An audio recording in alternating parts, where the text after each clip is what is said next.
Martin. Here we are in All Saints Church in Bury.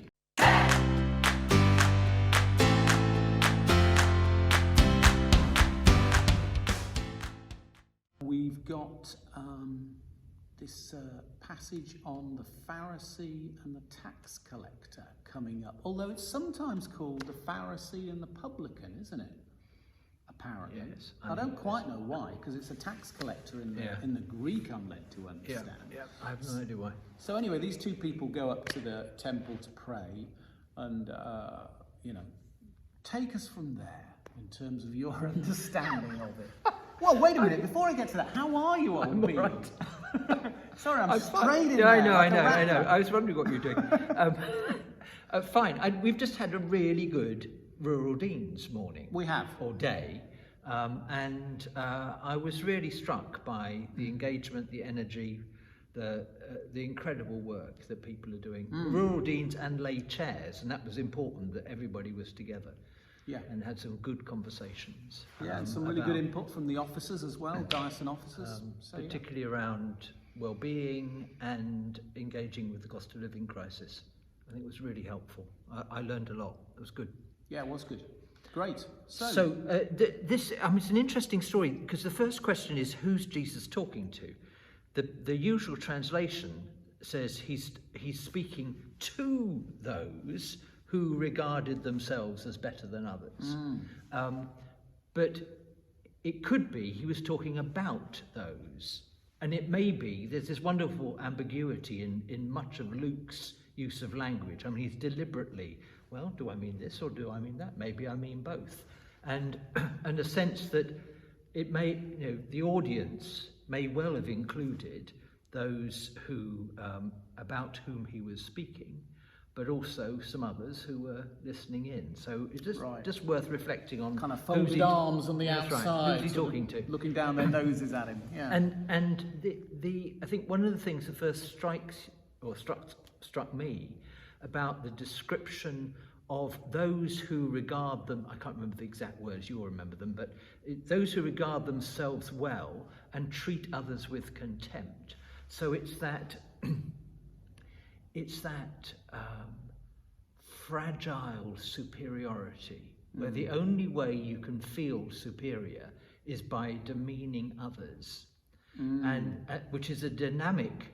I think it is the most dangerous dynamic in all of our relationships, whether they're individual or communal or national. The only way we can feel good about ourselves is by putting others down. And that's the scene that's painted in this. Which you see even in the disciples themselves, arguably, with James and John or their mother coming to Jesus saying, can we sit on your right and left perhaps? Because guess what? Nobody else can sit on your right or left side. So I think it's really helpful just to kind of see this as we focus on the two individuals, but actually it's about a fundamental human dynamic, about how we regard one another.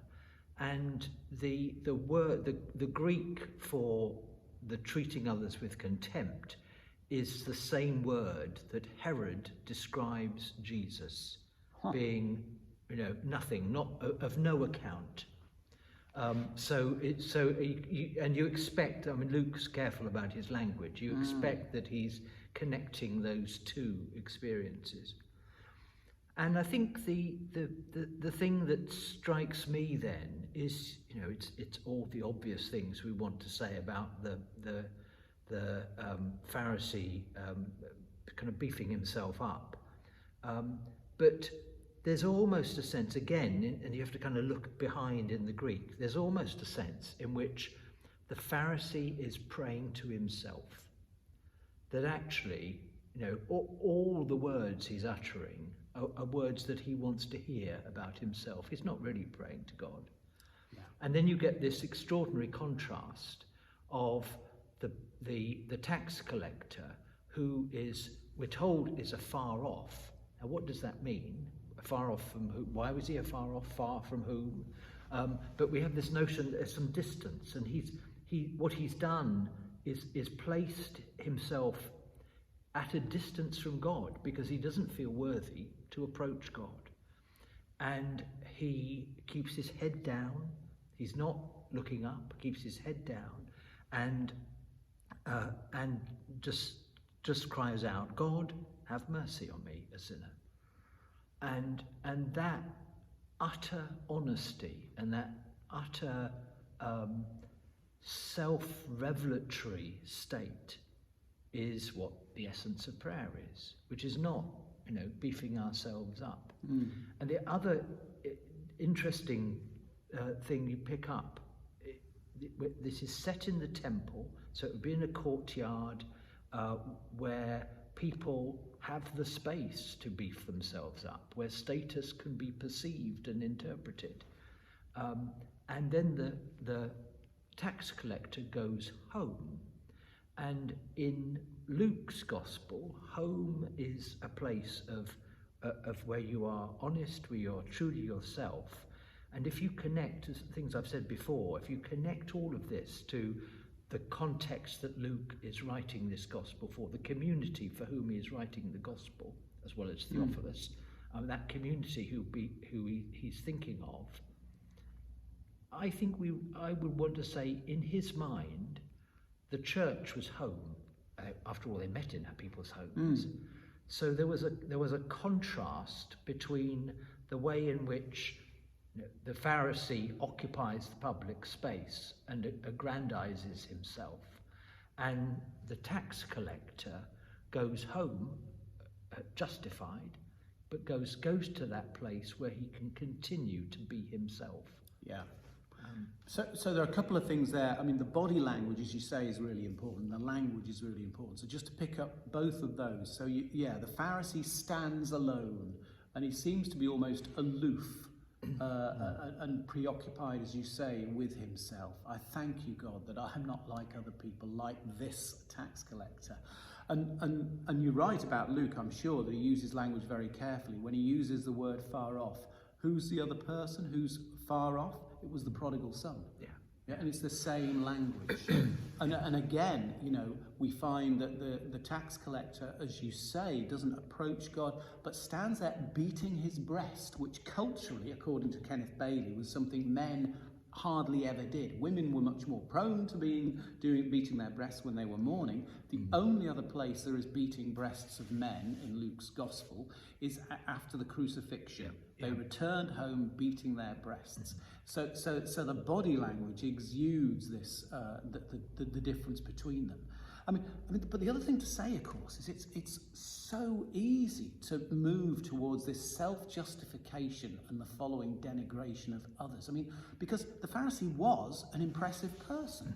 I mean, his list of, he didn't extort, he wasn't adulterous, he wasn't unjust, he fasted twice a week, which was way above what was required of Jews at that time. He tithed on everything. That's not just the agricultural produce, which is what was required, but he may well have tithed on behalf of other people who hadn't tithed the stuff that he somehow came by. So this is an altogether impressive religious individual. But Jesus seems to tell stories regularly that the people who kind of like really don't get it are the people who are either really rich or really religious. And the people who are, think they've got it right have got it absolutely wrong. And the people we think who have got it absolutely wrong, a tax collector who is adding burdens to people by making them pay taxes to the Romans on top of being good Jews paying big taxes to the temple. He's getting it right somehow.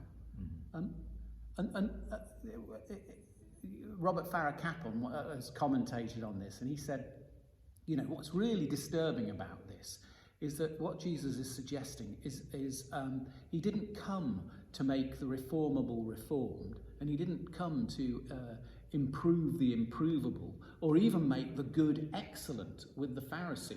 He came to bring the dead to life, and the tax collector is the one who gets it. He is the one approaching death in terms of his own self-understanding. I am the one who desperately needs the grace and the life. And this is a God who comes to those who are despairing, who are in a situation where hope is draining out fast. Not to the self-congratulatory who think that a little bit more of this and a little bit of that will help them to go from good to great. I think that gets focused in the language. So in the language, of the Pharisee, he is expecting nothing from God. He is the actor. I have done this. I am doing this.